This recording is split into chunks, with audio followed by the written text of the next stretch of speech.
ओम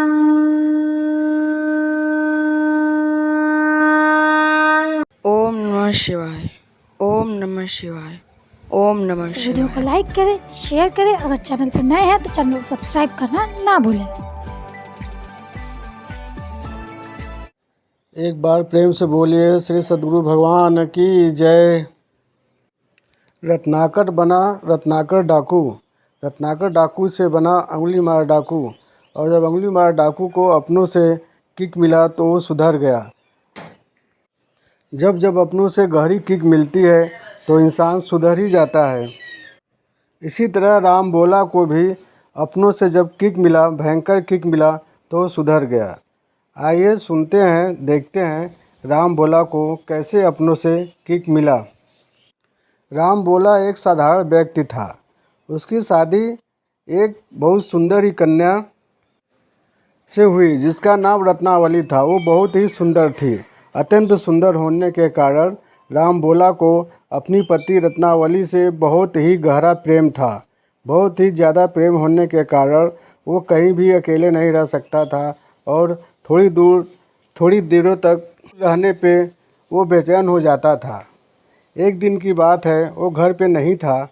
जब राम बोला घर पे नहीं था तब उसकी पत्नी रत्नावली अपने भाई के साथ अपने मायके चली गई। जब राम बोला घर पे आया तो उसे मालूम चला कि उसकी पत्नी घर पे नहीं है, वो अपने मायके चली गई है। ये सुनते ही राम बोला बेचैन हो गया और पत्नी से मिलने की तड़प ने उसको बेचैन कर दिया। वो घर से निकला पत्नी से मिलने के लिए। कुछ दूर जाने पे तेज़ बारिश होने लगी। बहुत तेज़ बारिश होने के कारण वो पहुंचा, फिर भी नदी के किनारे पहुंचा और इतनी तेज़ बारिश होते हुए उसने पीछे नहीं हटा। नदी में बहती आ रही लाश को पकड़ के वो नदी पार कर लिया।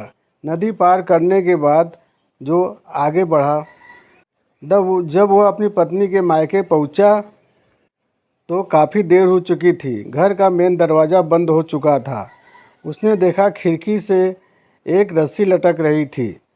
वो साफ लटक रहा था और उसको वह रस्सी समझ करके उसको पकड़ के ऊपर चला गया और खिड़की के पास पहुंचा। जब उसकी पत्नी रत्नावली को देखी कि राम बोला आ गया है, तब रत्नावली ने राम बोला को धिक्कारते हुए बोला कि तुम मेरे इस हाड़ मांस के बने हुए शरीर को इतना प्रेम करते हो, इतना कि बेचैन होकर के तुम इतनी रात को चले आए। अगर इसका थोड़ा भी, आधा भी तुम प्रेम परमपिता परमेश्वर भगवान से करते तो तुम बहुत कुछ बन सकते थे।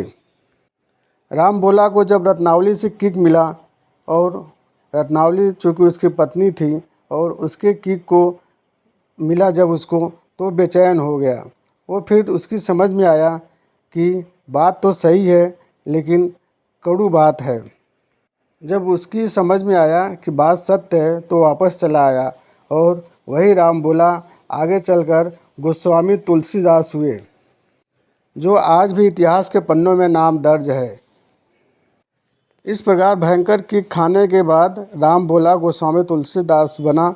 लेकिन हम लोग भी अपने जीवन में किक खाते रहते हैं। अपनों से, समाज से किक पे किक मिलती रहती है, बहुत धिक्कार मिलता रहता है, लेकिन हम लोग सुधरते नहीं हैं। हम लोग क्यों नहीं सुधरते हैं? अगर ये किक हम लोग के अंदर तक लग जाए तो सुधार निश्चित हो जाएगा। और जो अपनों से किक खा करके नहीं सुधरता है वो कभी नहीं सुधर सकता। हर हर महादेव, हर हर महादेव, हर हर महादेव। अगर आपको वीडियो पसंद आया है तो वीडियो को लाइक करें, शेयर करें और चैनल को सब्सक्राइब करना ना भूलें।